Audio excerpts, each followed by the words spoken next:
Hey there everybody, welcome back to my channel. I'm Caitlin, your geeky girlfriend, and in today's video I'm going to do another book review for my Bookie Babe book review series. And as you can see, my cat Remy is joining us from off camera. So if you see his tail, that's who he is. He is my little tabby gray striped cat that I've had for a year and a half now, and I spoil him. He is so cute, and he is my little fur baby. So he was poking his tail in there, but this is actually going to be book number 16 in my 2023 book reviews. And so I have completed my reading challenge. I am in the process of uploading some more reviews as we speak. And I had a lot of content from the Instagram page that had not yet made it over to YouTube. So if you're watching this video, make sure you scroll down and check out some of my other new release videos. I've got some fashion unboxings and, like I said, some other book reviews that I'm just now catching up on. But I will be also uploading a newer book review after this one, so make sure you check that one out too. So as always, before we get into today's video, make sure you like and subscribe, and if you're not already a follower on Instagram, make sure you hop over to @your_geekygf over there on Instagram, and then you can catch my live videos live every week when I do them. And currently over there on Instagram, we're going to get into some holiday content, but also I'm going to be uploading some new pieces for sale. So if you want to shop my closet secondhand, make sure you pop over there and check out all the details of that. So let's go ahead and get into today's video. Today I'm going to be reviewing Heaven is for Real by Todd Burpo with Lynn Vincent, who did the intro.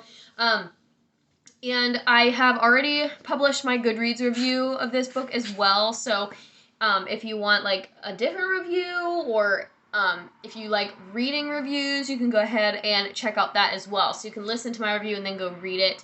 I am not a person who tends to read reviews before. I like to come up with my own opinions on things. So I don't, if I buy a book that I've heard, that's been recommended to me, or that I've heard good things about, or seen a lot of it on the internet, or, a lot of memes and things, then I'm like naturally drawn to those books. But also if it's well known and it's popular and I've heard of it, then I'm like, oh, okay, there's a bug in my ear about it, and so I'm going to be interested in it. And I don't necessarily read the reviews before reading books, because like I said, I want to form my own opinions, and I don't want to go into a book like waiting for something that's not going to happen. And I kind of was a little bit of a hypocrite about that. The current book that I'm reading, I did just glance over a few reviews just because I had noticed that a friend of mine had read it, and I'm now reading this book with like this idea in the back of my head of what to expect. So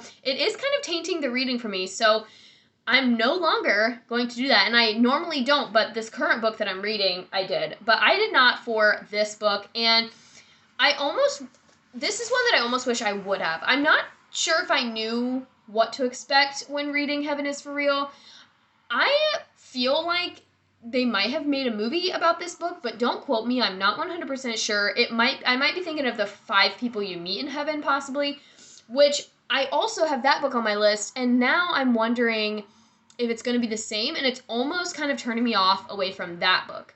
So the premise of this book is this little guy here, Colton. He has like what they consider a traumatic medical experience, and when I first read the intro to the book and I read the foreword, I was expecting like he beat cancer or leukemia or something like that. He had appendicitis, which like is scary, and it can get very serious. And in Colton's case, it did end up spreading, like the infection spread, and he had to have a couple different surgeries to kind of clean out the infection. But it wasn't something that was like a terminal illness or a chronic illness or something like that. Like, it was very sudden, and in no way am I saying that like sudden medical emergencies are not scary and that you pray a lot during those situations. But I'm also like, appendectomies are pretty routine, and especially for young kids. Like, as adults, appendectomies are pretty rare. Like, once you get past a certain point, it's very rare that your appendix will burst. It still can happen, but little kids, I feel like like appendectomies are kind of like tonsillectomies. Like they're almost a routine surgery at this point. And it started off, he thought he just had the flu, so it like passes, and then it gets worse and worse and worse. And they were told that it wasn't appendicitis, and then they go to a different hospital and they're told it's appendicitis. And all things that are, as a parent, would be very frustrating. But again, I come back to, like, it was only appendicitis. Like, it could have been stomach cancer or colon cancer or, you know, lymphoma or leukemia or something like that. And it was just appendicitis. And yes, like, I'm sure that medical procedure was traumatizing to a 4-year-old and, like, having to get your abscesses drained and all these things. So that's the premise, and that's the essentially, like, how this book came about, is that Colton has this traumatic medical experience, and then, which, like I said, I'm in no way discounting the trauma, particularly of that of a 4-year-old, but it is just appendicitis. So when you go in reading, you're thinking, oh my gosh, like, he beat cancer or something. Like, it was appendicitis. And then he comes, when he gets out of the hospital and he recovers, he starts recounting these things to his parents about how he saw Jesus and saw God and saw heaven. And his dad is probing him, you know, trying to ask open-ended questions about what he saw, what did Jesus look like. And so he becomes like this little mini evangelist for heaven. And then there are, like, you know, the author retells some different events, like when they took him to a funeral and when he went and prayed over the dying and different things. And this book is told from a Christian perspective. There are a lot of Bible verses and Bible quotations in the book and passages from the Bible, which I appreciate. It was like a, and after, you know, as I'm reading it, I could recognize some of the passages. Would I be able to quote them verbatim? No, but I was able to be like, oh yeah, I've heard that passage before because I am a Christian and I have read the Bible. I can see this book turning people off from religion or from the faith in general, and I think this book is an example of something that, like, Bible thumpers, you know, it kind of fits that stereotype of, like, the evangelical pastors, and I don't know. I think I was expecting something different, and at the end, the result, I was just kind of left like, okay. Like, I wasn't entirely moved by it. Do I believe in God? Absolutely. Do I believe that, you know, God brought them through this difficult time? 100%. And do I think that, you know, God has a plan and his will for everybody? Yes, absolutely. However, I don't really need this book to know that. And this book I don't feel like this book did a good job of swaying people one way or the other. Like, if people were on the fence about what to believe, I almost feel like it would work in the opposite direction and kind of turn people away from God and from Christianity, because it can come off a little bit like, well, duh, this is, you know, it just kind of has that attitude, and a lot of people will find it hard to believe that a 4-year-old is able to articulate these things. And some of the other reviews that I read after I wrote my review on Goodreads pretty much said the same thing, that, like, you know, we're hearing Todd's account of all of these things. We're not actually hearing it from Colton himself, so how are we to believe that these were actually the conversations that were had? And so this book just, I mean, I can see where skepticism can arise from this book.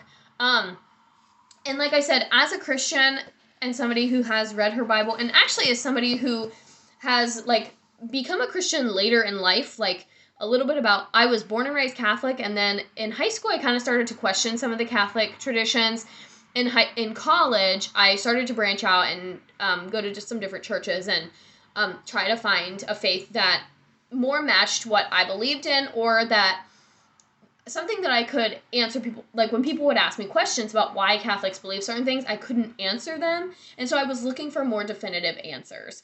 And I found that in just regular non-denominational Christianity. And I have my husband partly to thank for that, as he would take me to church and kind of show me this other side of faith. But if I was not a Christian, this book would not convince me. I don't think this book would convince me. because it just seems a little phony.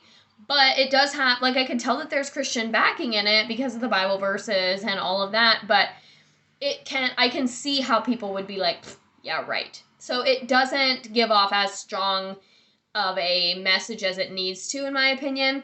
On Goodreads, I gave it a 2 out of 5. I mean, it's a short book. It's not a hard read. It reads pretty quickly. I read it in like a little over a week just because I had to take a couple of days to not read it. So it had a quick read time, but I don't think it was as profound as I wanted it to be. And I think that's my biggest takeaway from it. I would say this is a book to read if you are already a Christian. But if you are not a Christian or not a believer, this is not the one to read if you're looking for proof. Because it does come off a little bit hard to believe. And like, yes, the idea of heaven in general is hard to believe, but I don't know. So that is my very honest review of Heaven is for Real. And this would be considered a nonfiction book because it's like an autobiographical sort of deal. So I did take a small break from fiction to check this one off of my list. But honestly, the reason why I picked it off the shelf was because I needed something short to read in between Warm Bodies and the next book club book that I read, which I'm going to review in just a few minutes. But so I needed something really short. And so I just picked the shortest book on my shelf, and this was it. There really wasn't too much other intention behind it. But that's my review of Heaven is for Real. If you have read this, maybe we agree, maybe we disagree, and I hope for some of you that it is that profound piece of wisdom and biblical truth that you're looking for. It just did not hit that for me. Overall, out of a 10, since I rate everything here out of a 10, I would probably give it either a 2 or a 3 out of 10. I'm not going to change my rating at all. I think, like I said, for Christians, it's a nice story, but again, nothing super profound or like incredibly moving. And I've definitely read other more moving pieces of like autobiographical works. So that's that. But let me know what you think in the comments. Let me know if you agree or disagree. And also, let me know what books you want me to add to my reading list for 2024. I've talked a lot about it, but my goal is 24 books in 2024, and I'm really excited about it. So let me know what books you think I should read. And as always, like and subscribe to this video, and stay tuned for more book reviews coming very soon. Until next time, bye-bye.